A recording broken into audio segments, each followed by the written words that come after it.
Abram suas Bíblias em Romanos capítulo 3, os versículos 10 a 12. Nós vamos hoje falar sobre a nossa condição diante de Deus, ou reconhecendo a nossa condição diante de Deus. Romanos capítulo 3, versículos 10 a 12. Por que isso? O que isso tem a ver com avivamento? É o tema que nós estamos tratando. Na verdade, se que a gente tenha consciência de quem somos e das limitações que temos, nós não podemos ver ou experimentar um avivamento da parte do Senhor. Então, é muito importante que a gente tenha consciência de quem somos, consciência da nossa condição diante de Deus. Romanos capítulo 3, versículos 10 a 12 diz assim: como está escrito, não há um justo, nenhum sequer.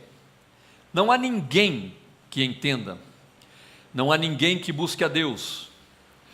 Todos se extraviaram e juntamente se fizeram inúteis. Não há quem faça o bem, não há nenhum só. Essa é a condição do ser humano. Essa é a condição do cristão. Não há um justo, nenhum justo sequer. Só que um dos grandes motivos de não termos um avivamento nos nossos dias é o fato de ainda acharmos que existe algo de bom em nós para oferecermos a Deus.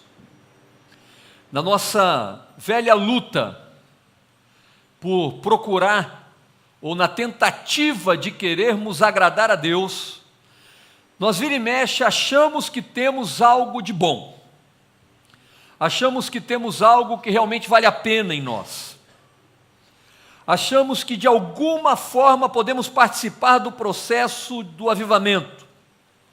Mas eu quero lembrar você que quando o avivamento veio sobre Martinho Lutero e a Igreja da Reforma, a maior verdade descoberta foi a justificação unicamente pela fé.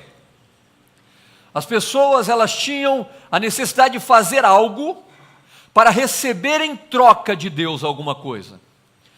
E muito embora Martinho Lutero tenha entendido essa verdade e tenha pregado a justificação somente e tão somente pela fé, muito embora os reformadores enfatizassem muito esse contexto, mas com o passar do tempo, nós voltamos a achar que temos algo de bom, que temos algo que pode ser oferecido a Deus, que temos algo de valor em nós.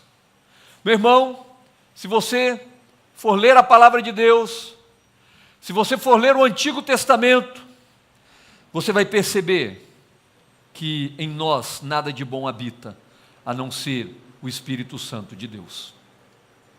Essa doutrina da justificação pela fé, ela significa o fim de qualquer ilusão ao nosso respeito, a respeito da nossa bondade, das nossas boas obras, da nossa moralidade e de todos os nossos próprios esforços. Essa doutrina, ela nos mostra quem de fato nós somos e do que precisamos. Eu achei muito interessante um post que colocaram sobre o Billy Graham, ele falando que as maneiras, e a gente sabe que Billy Graham, ele faleceu agora, 2 semanas atrás, ele foi um dos homens mais extraordinários que viveram, e uma coisa que ele falou, que postaram, eu achei bem interessante, é que se ele vai subir num elevador e ali tem uma mulher sozinha, ele espera o próximo, ele deixa o elevador ir e espera o próximo, porque ele, mesmo sendo um grande, um extraordinário homem de Deus, ele sempre reconheceu a sua fraqueza. E ele sempre vigiou na sua fraqueza para não cair em tentação. Quando nós atentamos para quem somos e as nossas limitações, nós temos condições de sermos mais protegidos pela ação de Deus nas nossas vidas. E é interessante que nas histórias de avivamento, o que encontramos são homens e mulheres desesperadas, conscientes de que toda a sua justiça não é nada além do que trapo de imundície. Como está escrito em Isaías capítulo 64, versículo 6. E toda a sua bondade não tem valor nenhum. Mas infelizmente existe ainda hoje na igreja, mesmo que de forma inconsciente, uma tendência de se apegar às obras. Se apegar às coisas que se faz. Como se isso fosse uma condicional para a salvação, ou algo que resulta no que fazemos, ou no que podemos fazer aos cristãos e a todos. Por isso é essencial que tenhamos uma compreensão clara, não apenas dessa doutrina, mas uma compreensão clara da nossa condição diante de Deus. Assim como os grandes homens de Deus que experimentaram tremendas manifestações de avivamento, nós precisamos ter consciência de quem somos e do que precisamos para que o Espírito Santo se derrame sobre as nossas vidas. Nós precisamos compreender de uma vez por todas que não somos nada, que não somos ninguém, e que se não for a misericórdia de Deus sobre as nossas vidas e a ação do Espírito Santo, nós não temos nada. Diante disso, eu quero colocar para vocês alguns pontos que nós precisamos compreender nas nossas vidas e algumas atitudes que nós devemos ter para que o Espírito Santo possa se derramar sobre as nossas vidas. E o primeiro entendimento que nós precisamos ter é o entendimento da regeneração. Regeneração. Ezequiel capítulo 11, versículo 19 diz assim, você pode abrir a sua Bíblia lá, Ezequiel capítulo 11, versículo 19, darei a eles um coração não dividido, e porei um novo espírito dentro deles, retirarei deles o coração de pedra, e lhes darei um coração de carne. Tirarei o coração de pedra e lhes darei um coração de carne. Esse, meu irmão e minha irmã, tem sido um grande ponto em todos os avivamentos. Tem que haver uma mudança no curso das nossas vidas. Regeneração fala de mudar o curso, de mudar o caminho, de mudar o rumo das nossas vidas. Muitas vezes nós estamos na igreja, estamos participando dos cultos, vamos nas reuniões, até mesmo fazemos as nossas orações e lemos a palavra de Deus, estamos envolvidos, mas se não houver uma mudança de vida, se não houver uma mudança de comportamento, se não houver uma mudança de atitude, não há uma regeneração. Há pessoas hoje que estão caminhando dentro das igrejas e não têm a sua vida regenerada, porque vida regenerada fala de mudança de rota, de mudança de curso, de um caminho diferente do que se segue, do que se caminha. Nós precisamos entender que quando eu sou regenerado, as coisas que eu fazia, eu deixo de fazer. As práticas que eu tinha, eu deixo de ter. Por amor a Deus e por entender a obra regeneradora que Ele operou em nós. Nós precisamos nos lembrar que não há qualquer valor numa decisão por parte do homem, a não ser que seja uma indicação clara de uma mudança de natureza. Não é o discurso que nos faz sermos diferentes. Não são algumas atitudes externas que nos tornam pessoas diferentes. O que me torna diferente, o que te torna diferente é o teu coração transformado, é o teu coração regenerado. O problema é que as pessoas estão mudando de fachada, elas estão mudando apenas na superfície. Só que uma mudança na superfície não é uma mudança que provoca uma transformação. Nós sabemos até que, em alguns aspectos, é possível fazer uma pessoa tomar uma decisão, ou persuadi-la a fazer quase qualquer coisa que queiramos. Não é difícil você manipular pessoas, não é difícil você tentar conduzi-las por um caminho. Hoje muitos líderes têm feito isso, têm conduzido um rebanho cego de maneira cega, e têm conduzido para o abismo, porque acha que está havendo uma transformação, mas não se prega sobre transformação. Então toda mudança muitas vezes tem sido superficial, mas aparentemente a coisa está acontecendo. Quando olhamos na superfície, achamos que a coisa está acontecendo de maneira extraordinária, mas quando olhamos no íntimo, nós percebemos que não há a regeneração que esperamos.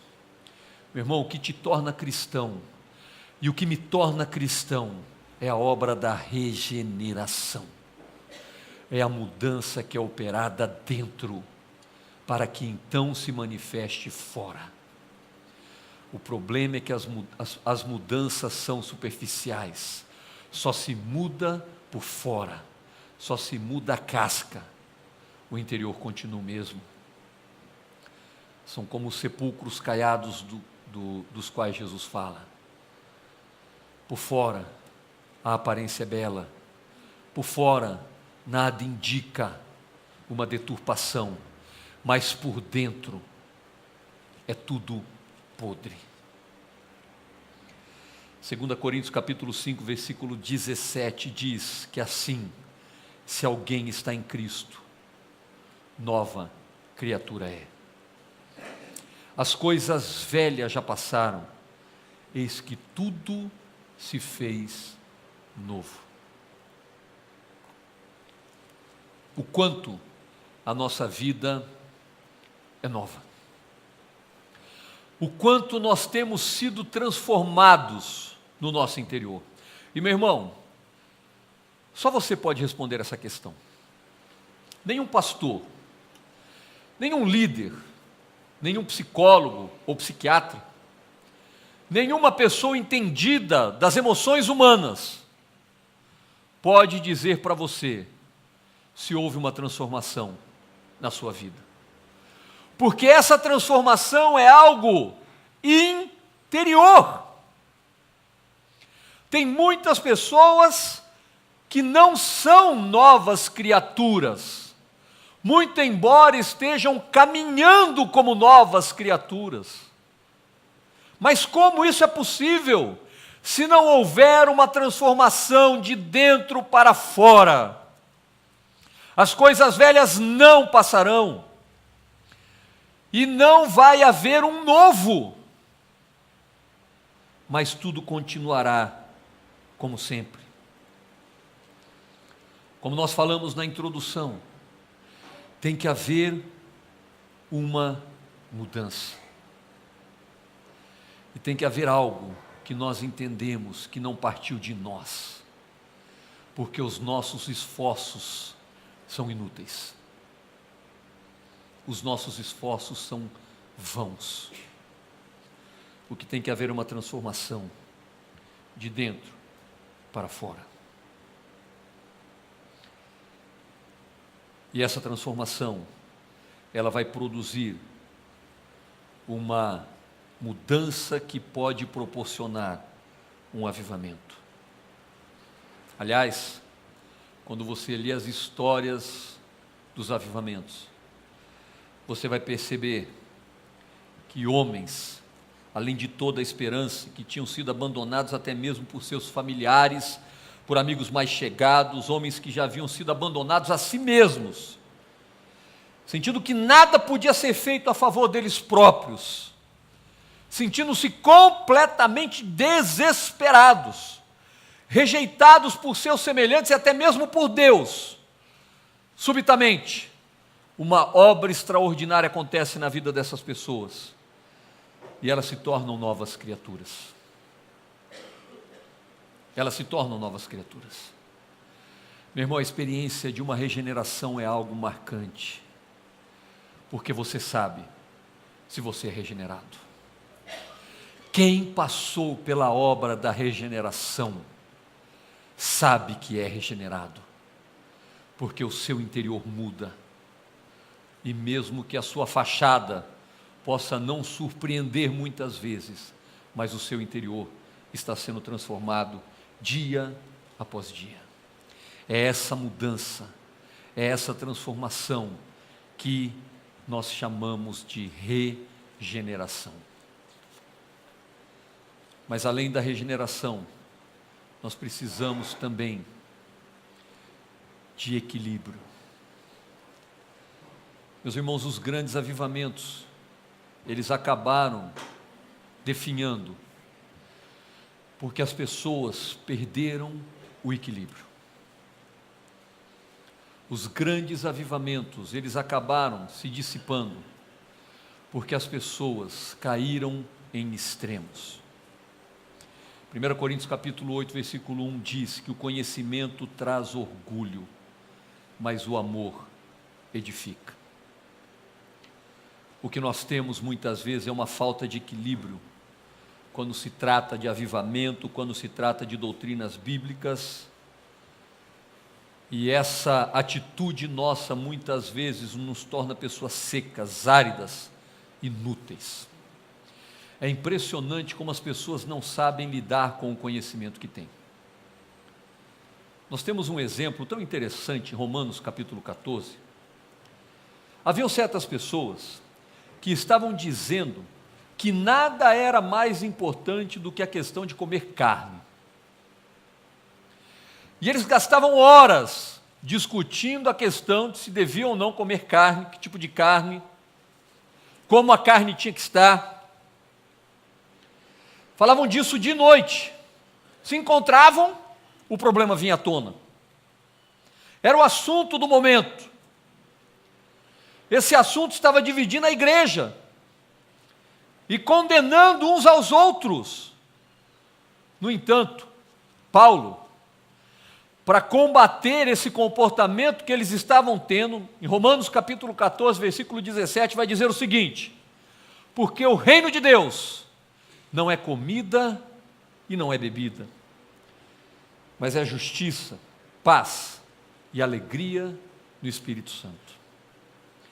Mas como é difícil as pessoas se manterem equilibradas. Como é difícil as pessoas muitas vezes manterem o bom senso. É interessante que algumas situações acontecem, nós não nos damos conta, talvez porque já passou há bastante tempo, mas ou já experimentamos isso, mas é impressionante como as pessoas elas têm uma dificuldade para ter um equilíbrio. Alguns exemplos dos dias de hoje. Encontramos pessoas que pautam a sua vida inteira nas profecias. Ela não faz absolutamente nada sem que alguém venha e ore com ela e diga para ela o que ela tem que fazer. Você conhece alguém assim? Eu conheço várias pessoas assim. Elas precisam, para ter uma decisão, de alguém que fale. Então o profeta que vem fala para ela, é lei, e ela vai e faz. Então para ela, se não tiver profecia, não vale. Se não tiver profecia, não vai funcionar. Mas nós conhecemos o outro extremo, de pessoas que simplesmente aboliram a profecia, como se a profecia não existisse mais dentro da vida da igreja. É interessante, nós vamos até falar sobre isso mais adiante, mas é a questão das emoções. Tem pessoas que vão recebendo ensinamento e vão tendo equilíbrio e perdem as emoções, ou seja, acabam perdendo também o equilíbrio. Tem pessoas que são avessas às emoções. Alguém que extrapola um pouco já é olhado com um certo receio, né? Ou o que está acontecendo com a pessoa, né? Agora, por um outro lado, tem pessoas que não expressam, ou expressam emoção demais, que não conseguem se controlar. Em avivamentos é o que vemos. Tem pessoas que ficam mas tão emotivas, que ela não consegue sentar e ouvir uma pregação. Ela não consegue ter equilíbrio em momento nenhum. E ela não consegue, muitas vezes, até dar paz para que o culto aconteça naturalmente. Ao passo que outras pessoas estão secos e áridos, porque não expressam emoção nenhuma. É interessante que na história da igreja nós vemos várias situações que caíram em extremos. O batismo é um deles. Igrejas que se dividiram pela quantidade de água que se oferecia num batismo. Porque se julgava que tinha que se batizar por imersão, o outro julga que não é necessário, que se pode batizar por aspersão, e aí existe uma divisão. Mas é interessante que as pessoas, quando elas vão adquirindo conhecimento, elas correm um sério risco de trazer o orgulho e perder o amor. Cuidado, meu irmão e minha irmã, porque a letra mata. Muito conhecimento pode fazer com que a gente comece a discutir se deva-se ou não comer carne. E perdemos o que é essencial. Nós jamais podemos elevar a posição central e primária do Evangelho questões que pertencem à periferia. Jamais. Nós temos que focar no que é importante no reino de Deus. Os avivamentos, meu irmão e minha irmã, eles se perdem pelo caminho, porque quando Deus derrama do seu poder, eles acabam perdendo o equilíbrio e caem em extremos. Caem em extremos. Mas à medida que você recebe o conhecimento, você precisa amar mais. O conhecimento nas nossas vidas tem que produzir aquilo que nós falamos durante umas 15 semanas: amor. Se o conhecimento não produz amor, esse conhecimento é inútil. Você pode ser PhD em Bíblia, você pode citar a Bíblia no Velho, no Novo Testamento, decore salteado.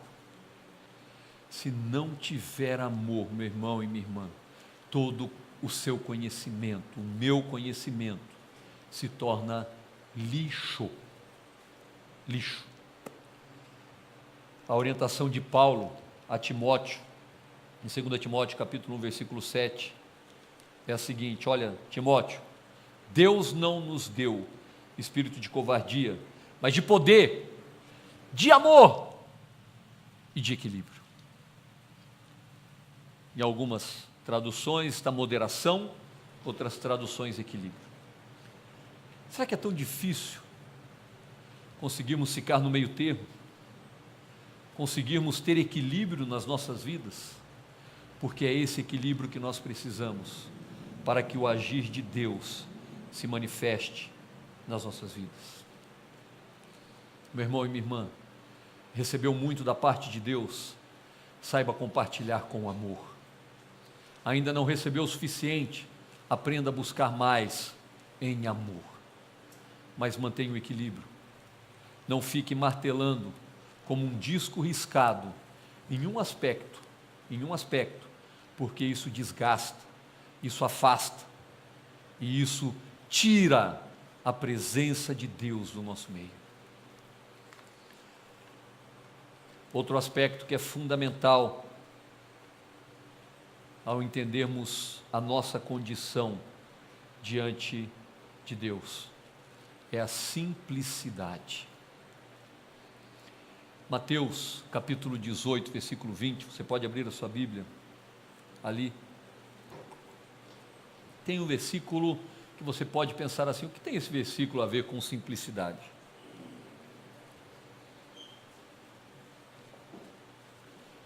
Porque onde estiverem 2 ou 3 reunidos em meu nome, aí eu estou no meio deles. Quantos? 2 ou 3. Uma outra coisa que faz o avivamento se perder é o desejo de sofisticação, de crescimento, de expansão. Mas se você pensar nesse texto que acabamos de ler, se você refletir nesse texto, qual é a mensagem que ele passa ao nosso coração? Você pode ter certeza que passa a mensagem errada, ou perdão, uma mensagem diferente do que a igreja está fazendo nos dias de hoje. Vamos pensar em uma reunião de oração. Sexta-feira de manhã, eu sei que a maioria de vocês não tem condições de estar aqui, obviamente, não estou cobrando isso de ninguém, pelo amor de Deus, não me entendam mal, mas está eu e o Wagner aqui. Aí eu poderia chegar para o Wagner e chorar as pitangas para ele. Olha, eu estou jejuando já faz 1 ano aqui, orando de manhã, achando que eu sou bom, né? Estou aqui me consagrando a Deus e buscando. E no entanto, Wagner, esse ano todo, só você veio aqui. Você não acha que é uma falta de comprometimento, de propósito? Porque essa igreja tinha que estar cheia, as pessoas tinham que estar aqui orando, buscando, porque eu e você aqui não vai acontecer nada. Tem que haver uma mobilização da multidão. O que eu estou dizendo para você são coisas que eu já ouvi inúmeras vezes. A sensação de que se tem 2 ou 3 não vale. A sensação de que se tem 2 ou 3 é fraco. A sensação de que se tem 2 ou 3 não vai acontecer absolutamente nada.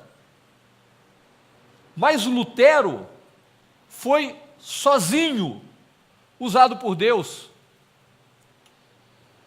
Meu irmão, quando nós queremos a sofisticação, nós nos afastamos do cerne.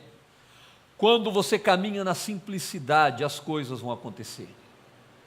Eu tenho que entender que se eu estou com o meu irmão, se estamos em 2 ou 3, ali Deus está e ali Deus vai agir.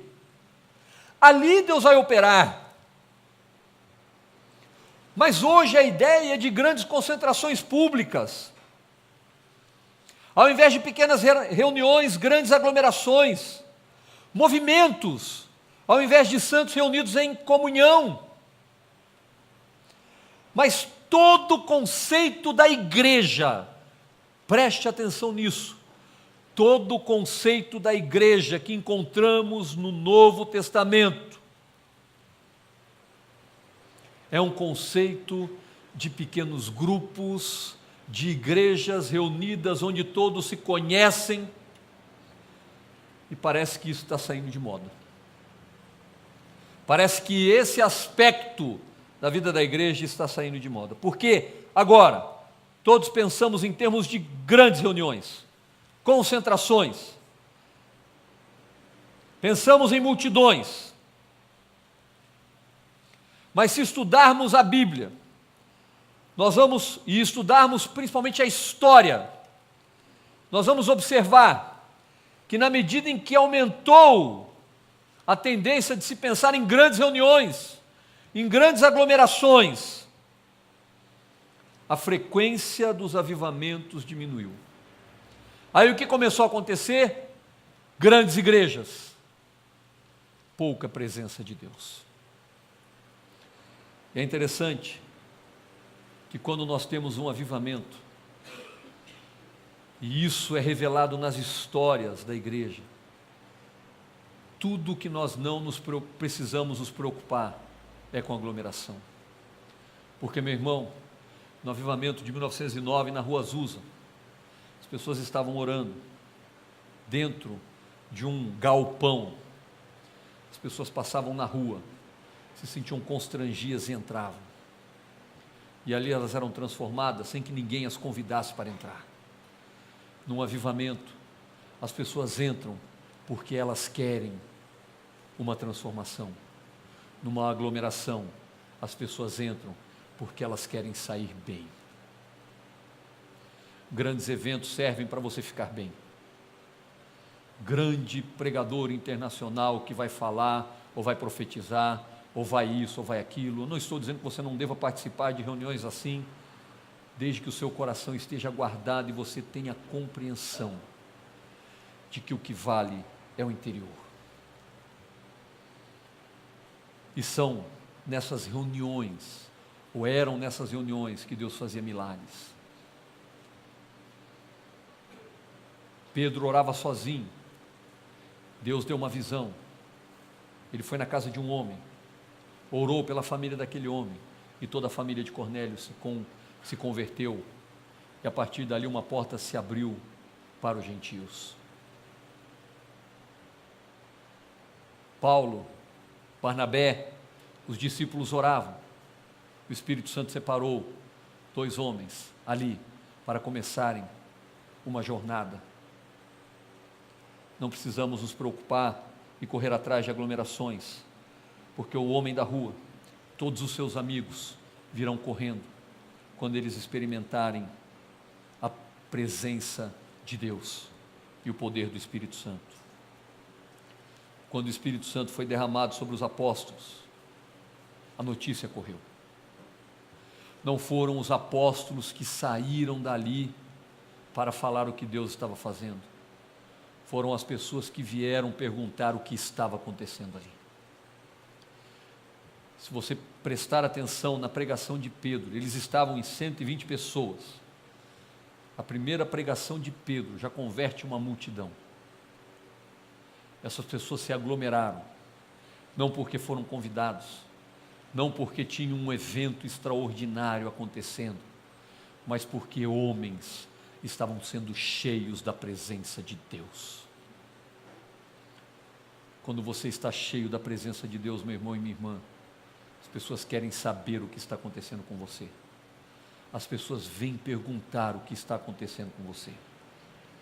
Então, nós não precisamos nos preocupar em sofisticar a nossa vida, precisamos andar em simplicidade. Andar em simplicidade nos leva a sermos mais sensíveis à voz de Deus. Andarmos em simplicidade permite que nós não nos desgastemos com tantas coisas inúteis. Andar em simplicidade nos leva a focar naquilo que realmente vale a pena, naquilo que realmente é importante. Meu irmão e minha irmã, historicamente, a ordem tem sido essa. Algo aconteceu a uma pessoa, a um pequeno grupo de pessoas numa igreja, e então, como resultado disso, um evangelismo de poder acontece. Então, não precisa se preocupar se Deus está movendo uma multidão para um avivamento, mas comece a olhar para você mesmo e perguntar: Deus, o quanto eu estou sendo movido para um avivamento? O quanto a minha vida está sendo transformada para que um avivamento venha? Ou nos nossos pequenos grupos de oração, de comunhão, de estudo, o quanto nós estamos buscando um avivamento?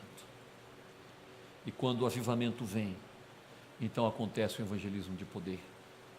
Mas tudo isso, meu irmão e minha irmã, na simplicidade das nossas vidas. Quero concluir. Sem dúvida, existem muitas outras situações que revelam a nossa condição. Poderíamos falar sobre as nossas condições por vários dias. Nosso orgulho, a nossa soberba que precisa ser quebrada, a mania de saber de tudo. Tudo isso precisa ser quebrado nas nossas vidas. A mania que temos de ficar contendendo com o irmão, arrumando confusão e conflito. Muitas vezes as nossas atitudes mesquinhas, a nossa presunção. Quantas coisas nós podemos listar que revelam a nossa condição diante de Deus. E a igreja cristã está saturada disso, saturada dessas coisas. Essas coisas precisam ser arrancadas das nossas vidas. Então, meu irmão e minha irmã, nós precisamos mudar. Precisamos de santidade. precisamos de consagração. Eu e você precisamos mais dessa comunhão com Deus. Eu e você precisamos de uma regeneração. Eu e você precisamos de uma mudança interior. Eu e você precisamos compreender que somente Deus pode fazer isso nas nossas vidas. Eu e você precisamos compreender em oração que só Ele pode dar essa mudança para nós. Lembre-se, meu irmão e minha irmã, não há nada de tão característico em um avivamento quanto uma grande e profunda seriedade a respeito das coisas de Deus. E quando isso acontece, somos levados a uma profunda convicção dos nossos pecados. Então, meu irmão e minha irmã, se você me perguntasse hoje, o que atrapalha a manifestação de um avivamento sobre a igreja? O que atrapalha hoje? O que impede hoje um avivamento? Eu diria para você que o que impede o avivamento sou eu. É você. Temos a mania de termos as nossas listas, né? O que impede o avivamento é o esfriamento da igreja. São as pessoas que vão na igreja para fazer uma série de coisas e não buscam a Deus. São as mensagens erradas que estão pregando por aí afora. As motivações erradas no coração das pessoas. O que impede um avivamento são essas coisas. Mas eu afirmo para você, o que impede um avivamento sou eu. O que impede um avivamento é você. Simples assim. E o que pode promover um avivamento é quando eu sou levado a uma profunda convicção dos meus pecados. Quando você é levado a uma profunda convicção dos seus pecados. E as nossas vidas são transformadas a partir de então. Nós possamos ter essa compreensão. Hoje nós vamos participar da ceia. Nós vamos fazer menção à obra redentora de Cristo Jesus. Cabe a nós orarmos e buscarmos a presença de Deus, para que Ele possa operar essa obra em nós, meu irmão e minha irmã. Porque, como nós temos dito, é Ele quem opera tanto o querer quanto o efetuar. Mas uma coisa é certa, quando nós buscamos, isso vai ajudar muito ao agir e ao operar dele nas nossas vidas. Vamos nos colocar em pé. Eu gostaria de chamar o louvor para vir aqui à frente. E gostaria de chamar as pessoas que vão nos ajudar na distribuição para que venham aqui. Nós vamos louvar ao Senhor antes de orarmos e antes de distribuirmos o pão, o vinho. Mas quero que você pense em uma coisa neste momento. O que está te atrapalhando? Hoje você, pense em você, pense assim, o que está me atrapalhando?